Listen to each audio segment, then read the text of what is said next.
guys, I'm here with a speculation video about the next DLC. And I've done my homework. It's been a couple weeks since release. I've been investigating as best I can for hints and clues as to what we may be getting. Now, this is something I can confirm as far as being true up until this point.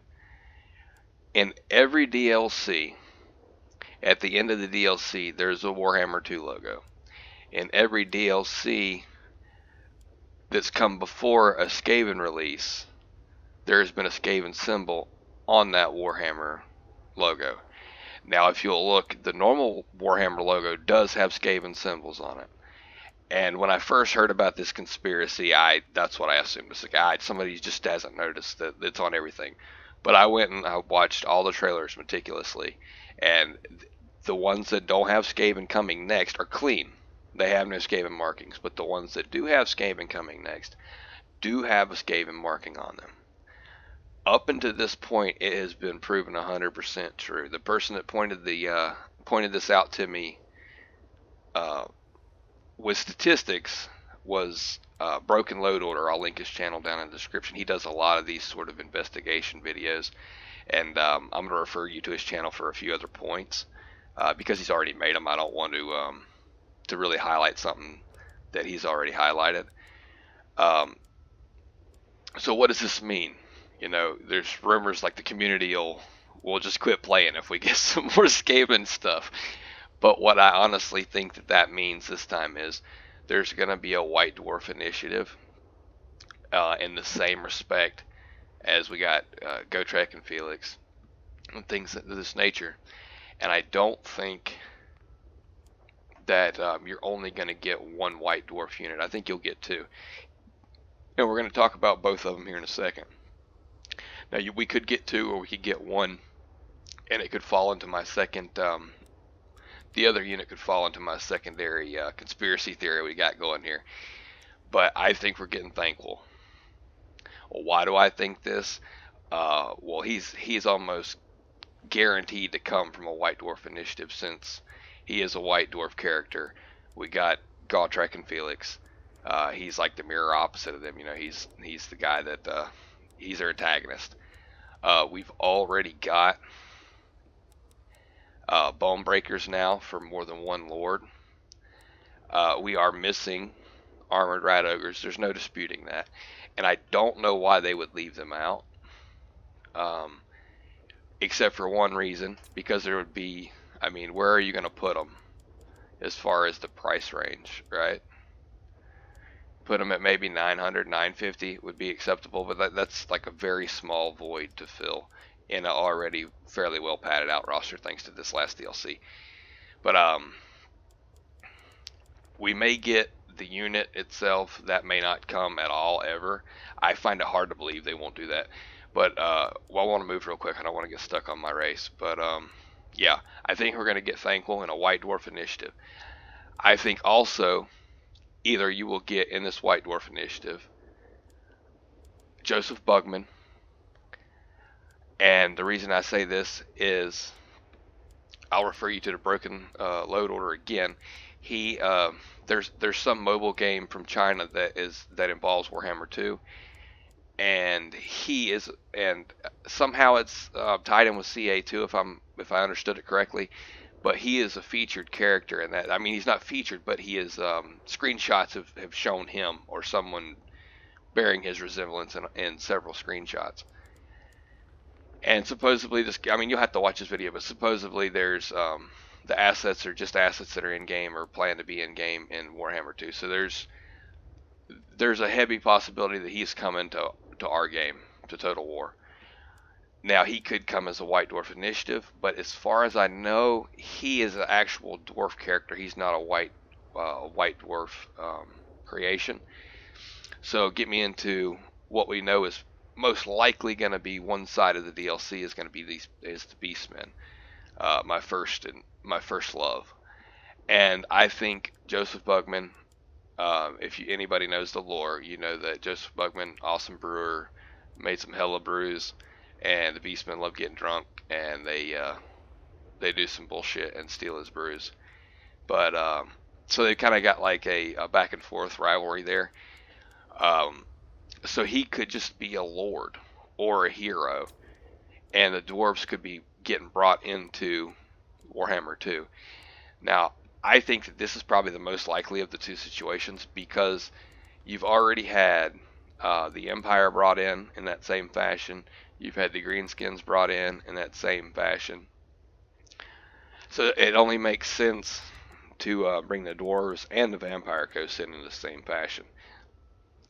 And I feel like they'll do it all before game 3. Excuse me, guys. So there's not really a better matchup as far as what's left to pit against one another than the dwarves and the beastmen. And that's why I think that these are just going to be, these would be candidates for the DLC. For one fact, it's been stated, and we know how they state things, and then it doesn't come to pass, or they change their mind later on down the road, which isn't a big deal. Like I say, more content, better content. Somewhere someone has said that CA does not want to do 2 game 1 races in the same game 2 DLC. Now that's remained to be seen, but if that's the case, I think Bugman's coming as a White Dwarf initiative. We're still going to have Beastmen to play. Who could we possibly play against? The only 2 game 2 races that are missing a Lord to even the things out, which CA has confirmed they're going to do. Everybody's getting the same amount of Lords, which would be thankful, because they're not giving us the Vermin Lord. They're not giving us Screech in game 2. It's not happening. I'd bet my house against it. And you have Rakarth and like a couple other even less well-known Dark Elf lords and heroes that you can make lords. Now the reason, and they don't have a lot of units left. You have to invent most of them. Now they do have a good possibility for an ROR, which is what is the Man Flayers. They're like ROR shades, and they're better in melee. And I could see that because shades, kind of, which I don't play Dark Elves, but they don't seem very, very good to me for the price you're going to pay for them. A lot of races are missing the Sea Dragon. I think 3 or 4 races are missing the Sea Dragon. I think they're missing 1 or 2 other monsters that go good, like the Coast. I'm sorry, my mind's blanking on me. But yeah, the Sea Worm or whatever it is that you fight in the Coast, the smaller versions of that are available to several races supposedly. So they might just get like a monster mash, especially if Beast Lord Rakarth comes in. And the reason I say I think that might be a possibility is, 1, because they're the only game 2 race left to not have their Lord. So if they're going to stick to their word, they're not going to have 2 game 1 races against each other. And we're almost positive we're getting Beastmen because they need a massive fix. I don't think they're pushing it to game 3 with the rest of the Chaos faction fixes, because unlike Chaos and like Norska, the Beastmen aren't going to be able to share a lot of the unit models and unit assets like Chaos will, like the Norskins and the Warriors of Chaos would be able to do. They just kind of like trade assets. In my mind, I think everybody would be fine with that. But the Beastmen have to have specific models and modeling made. Since they just did the Wood Elves, I think they'll do the Beastmen next.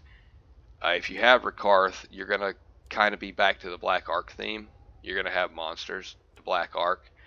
Well, Thankul pals around with a bunch of Skaven pirates. And I see maybe that's how he's introduced into this, like in a 3-way. Somehow he's kind of like tied in, maybe a little deeper. And maybe you see a Skaven pirate faction emerge with maybe no new units at all, just Thankul leading them. And you'd have like a little Vampire Coast Skaven army going around the world, just ratting up all the port cities. But that's probably a long shot. But I think that's how you could kind of tie them together. As far as the Beastmen go, we're gonna have to make our own video on the missing units, because there's enough missing units in the Beastmen roster to fill 2 or 3 DLCs, honestly. I'm not a big dwarf guy, and I did not do my research on what's missing in the dwarves, but I'm sure they can find enough units to patch up a DLC whenever they get ready. It's got to come to Warhammer 2. They have 3/4 of a year because they're not going to release Warhammer 3. Let's get realistic, until at least the third quarter of this coming year. So we've got a while to wait, and I think that they can cut 2 DLCs in that amount of time. I may be wrong, but I think you're going to see 2 DLCs, and I think you're going to see a lot of smaller releases, like maybe little freebies here and there, or maybe instead of a second DLC, you'll see like a traditional second DLC. You'll see a DLC where they just kind of just patch everything up. Everybody that's missing, lords and heroes and yada yada yada, and the things they're not going to push to game 3 just kind of all just get thrown at the wall at the same time. You know, you'll get a dwarf lord, you'll get one dwarf unit, you might get, you know, thankful, you might, you know, all the just a random stuff that everybody's missing and wants. And I see them just trying to really fill the holes before game 3, because there's so much content that's coming in game 3. They're not going to have time to pump the brakes and look backwards, I don't think.